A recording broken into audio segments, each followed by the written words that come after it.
एक और बड़ी खबर, प्रधानमंत्री मोदी की साधना को लेकर आचार्य प्रमोद कृष्णम का बयान सामने आया कि नरेंद्र मोदी का वहां जाना आध्यात्मिकी चेतना का विषय है। आध्यात्मिक चेतना और आस्था का विषय है। आध्यात्मिक चेतना की बात उनकी समझ में नहीं आएगी, यानी विपक्ष की तरफ उन्होंने इशारा किया है। और आचार्य प्रमोद कृष्णम ने कहा कि विपक्ष को आध्यात्मिक बातों से कोई मतलब नहीं है, उन्हें समझ में ये बात नहीं आने वाली है। आस्था का विषय है आध्यात्मिक चेतना, क्योंकि प्रधानमंत्री नरेंद्र मोदी विवेकानंद रॉक मेमोरियल पर पहुंचने वाले हैं, जहां वो साधना करेंगे।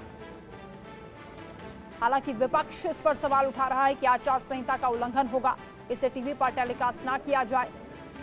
ममता बनर्जी का यह कहना है कि मौन साधना भी एक तरीके का प्रचार ही पीएम मोदी के जरिए होगा, जिस पर विपक्ष सवाल उठा रहा है। लेकिन आचार्य प्रमोद कृष्णम ने इस बात को कहा है कि साधना का मतलब विपक्ष को समझ में नहीं आएगा।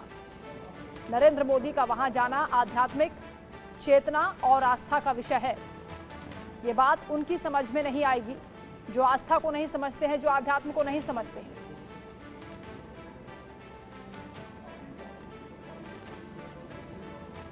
तो बयानबाजी लगातार हो रही है प्रधानमंत्री के इस दौरे को लेकर। आपको ये बता दें कि चुनाव प्रचार जैसे ही खत्म होगा, प्रधानमंत्री मोदी कन्याकुमारी जाएंगे, जहां पर वो योग साधना में लीन हो जाएंगे। करीब 48 घंटे तक वो मौन साधना में रहेंगे, जिसको लेकर विपक्ष में खलबली मची हुई है। तमाम नेताओं के बयान सामने आ रहे हैं। डीएमके ने तो कलेक्टर में शिकायत भी दर्ज करा दी है।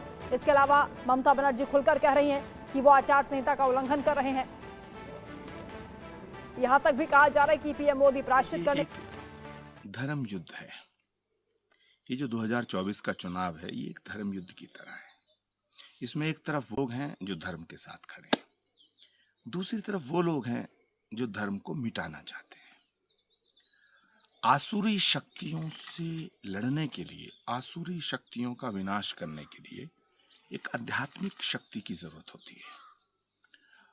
और पहले भी प्राचीन काल में जब सुरासुर संग्राम हुआ, देवासुर संग्राम हुआ, जब आसुरी शक्तियां बहुत बढ़ जाती थी, तो उनके विनाश के लिए ऋषि मुनि महात्मा साधना करते थे, जप तप और साधन करते थे। तो मुझे लगता है कि एक आध्यात्मिक ऊर्जा को अर्जित करने के लिए नरेंद्र मोदी जी इस समय स्वामी विवेकानंद की शरण में गए।